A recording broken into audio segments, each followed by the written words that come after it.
Setting up of a Traditional Rulers Intelligence Consultative Forum. Traditional rulers hold the key to the success or failure in security administration in Nigeria. They are all at grassroots level, interact closely, daily with the people. To the traditional rulers bordering our neighboring countries, to their people, they see themselves, they see borders as purely artificial. In all our boundaries, from Benin Republic to Cameroon, the people along the boundaries are one people. They speak the same language, same traditions, and same customs. The traditional rulers, therefore, need to be recognized and assigned tasks in our fight against insecurity in our nation. I am therefore suggesting the setting up of a Traditional Rulers Intelligence Consultative Forum by law. Youth unemployment. One of the major potent security challenges facing this nation is the large number of unemployed youth all over the country. The fastest way of addressing this problem is by providing a conducive environment for the private sector to come in, establish industries where they can employ a lot of the unemployed. This will only happen when there is peace and security, then to be followed by uninterrupted power supply, the ways and means of evacuating whatever the products which we produce, i.e. that is railway, roads, and by our waterways. As we look forward to achieving these, we also have to ask ourselves some hard questions. The Mambila hydroelectric project implementation has been epileptic. However, of recent, in the social media, there was a shocking disclosure that legal issues were the major causes stoning its takeoff. This project was given a little bite as far back as during President Obasanjo's tenure. On the site, there was just some bungalows built to accommodate those who are supposed to come and work there. General Obasanjo has been the president, he left many years ago. Nothing, I say again, nothing has been added on that site. Governments have come and gone, and budgets have always been put up against this project. Nothing has been done. But of recent, we are being made to understand legal issues. What are the legal issues that are above Nigeria? None. It is my belief that Mr. President has to take a decisive action on this so that Mambila project should be brought back on stream. The second project is the Ajakuta project, which is similarly stalled by alleged legal issues. We are all living witnesses. When Ajakuta was producing, it provided several jobs opportunities, and its products covered the West African sub-region. Mr. President should pay an unscheduled visit to Ajakuta and bring that project back to life. Thousands and millions of people were provided with opportunities. So this is our own recommendation. Collaborators and saboteurs. Indeed, we have to accept the fact that there are collaborators in our midst who pass on information to Boko Haram and bandits. The National Assembly should pass a law to deal with collaborators and saboteurs. One of the high acts of sabotage of recent was the blowing off of the railway line between Abuja and Kaduna when the train was in motion. The train was in motion when this act happened. The aim was to create maximum damage and to kill as many lives as possible. We should not allow this to continue. What is the way forward to enhance our national security?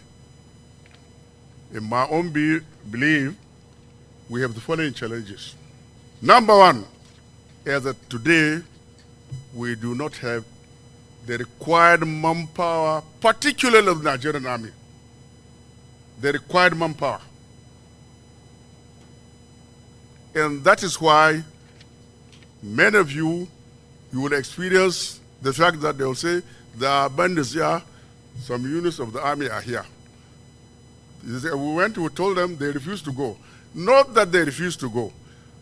They carried their own assessment of the situation. They discovered the bandits are about 3 times the number they are. Just because they are army, how can you just commit suicide? Will you? The answer is no. What is required? Number one, we want the National Assembly to pass a resolution asking Mr. President to officially declare war on Boko Haram and banditry in Nigeria. Officially. And when that is done, Mr. President shall recall all the discharged soldiers. This was what General Gowon did in 1967. At the beginning of the Civil War, Nigeria had only 5 battalions, 5. That was our own time.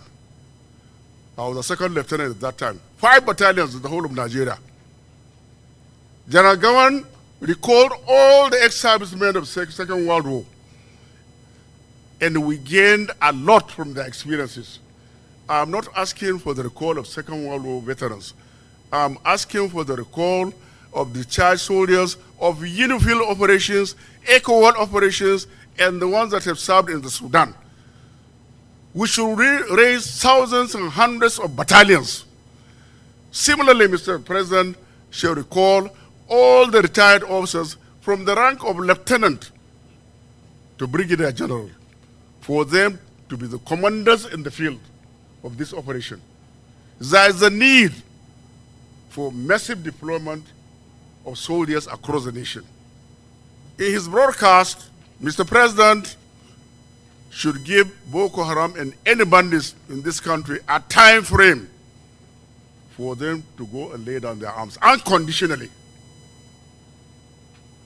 Lay down your arms unconditionally within a given time frame.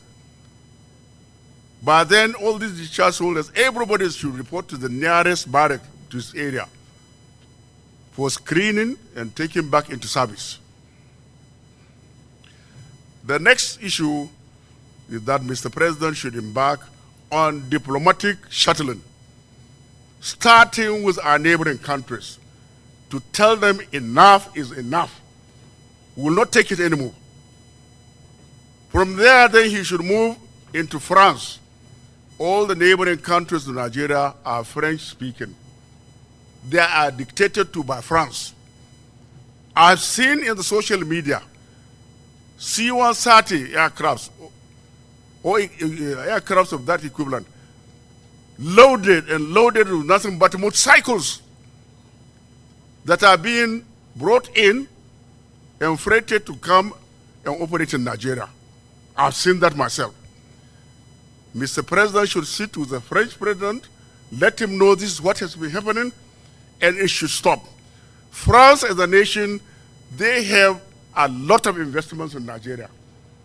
If he does not do that, the government should take action against France. As I've said, enough is really enough. Next to that, Mr. President should go to Russia. Why do I say Russia? During the Nigerian unfortunate civil war, Russia worked very, very closely with Nigeria. They provided all our requirements. Mr. President should go to Russia, President Putin sit down with our requirements so that air bridges should be built between Moscow and Nigeria, freighting all the required military equipment and hardware for the operations. Similarly, Mr. President should go to China and do the same thing, put down our requirements, what we need between Beijing and Nigeria. Air bridges should be built, freighting the military hardware for the required operations. He should also go to Turkey. One of the military jihadist organizations is alleged to be supported by Turkey. I know Turkey, particularly the president, has been here at least twice, discussed with our president. Mr. President should go to Turkey. Turkey today is one of the leading nations in this world. They are ahead in whatever way you look at it, even Israel. Our requirements, put them, and I'm sure the Turkish president will grant it. He should go to Morocco. The Moroccan monarch, he has a lot of influence within the Arab world. As of now, what we discuss and deal with Morocco is provision of fertilizer. Most of the fertilizer we use here, a lot of it comes from Morocco. But how can you farm when they have bandits? Now you have to pay before you plant, you have to pay before you harvest. So for you to use that fertilizer, there has to be peace. Let him sit down with the monarch of Morocco, which is influence across the Arab world, and I'm sure we are going to achieve a lot. Let him now go to America. America, yes, they provided one or two things. But was it provided timely? To me, the answer is no. From what I read in social media, the aircrafts they even gave us, there are conditions when and why we can use them. I don't see why I can pay you for something, then you tell me how I can use it. Lastly, Mr. President should go to United Kingdom. That is our home. Place our own cast to the British government and for their international support. Now the soldiers, I said, that should be recalled. Any one of them with outstanding pensions, both the officers and men, all these things should be paid. Thousands of units should be raised. This was what was done during the Nigerian Civil War. Many sectors were created for operations. And if we do that, I will guarantee that within 6 months, banditry will disappear. Boko Haram, they will also disappear. Because it's not Sambisa. There is no forest which we have not entered during the Nigerian Civil War. Sambisa forest is open. It is not as thick as mangrove forest. So they've been given enough time to do what they want. I think enough is enough. Now, when the operations commence, the rule of engagement should be no prisoner of war should be taken, because these people have humiliated and dehumanized our people. You all know the stories. Where families, when taken away, their women are being abused in front of their husbands or their even daughters, or their daughters are being abused in front of their, dehumanized. As I've said, enough is enough. We don't even need any prisoner of war. Lay down your arm, then you are free. If you don't, then you are dead. We should all use all the means of our national power at disposal to subdue these terrorists. When I say use our national power, as of now, it is the Army operating with the Air Force. The operations of the Army, I'm yet to know if the supporting units are involved. That is artillery. Because the locations of these bandits are known, bring artillery fire there. No matter how far they are. As they are dispersing, the Air Force comes in. And that's why I said maximum 6 months, this thing will be over. Mr. President, not to hand over the issue of containment of Boko Haram and bandits to the next administration. He took it over from President Johnson. He should not hand it over to the next administration. In 1983, that is during President Shagari's time, rebels were terrorizing our people on the Nigerian islands and Lake Chad. Mr. President was the General Officer commanding 3 Armored Division in Jos at that time. He moved his headquarters to Maiduguri, and dealt decisively with all those rebels, cleansed all the islands. Now today, he is not a general officer commanding. He is the commander-in-chief. We do not expect anything less from him.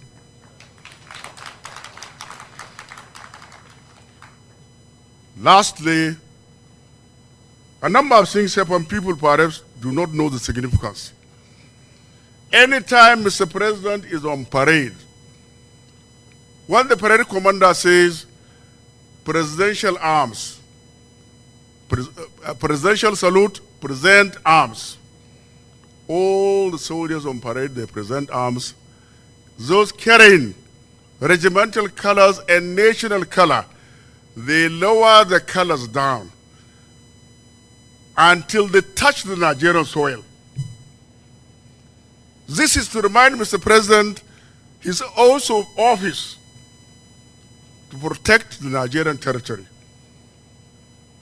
its security, and everything that is within Nigeria.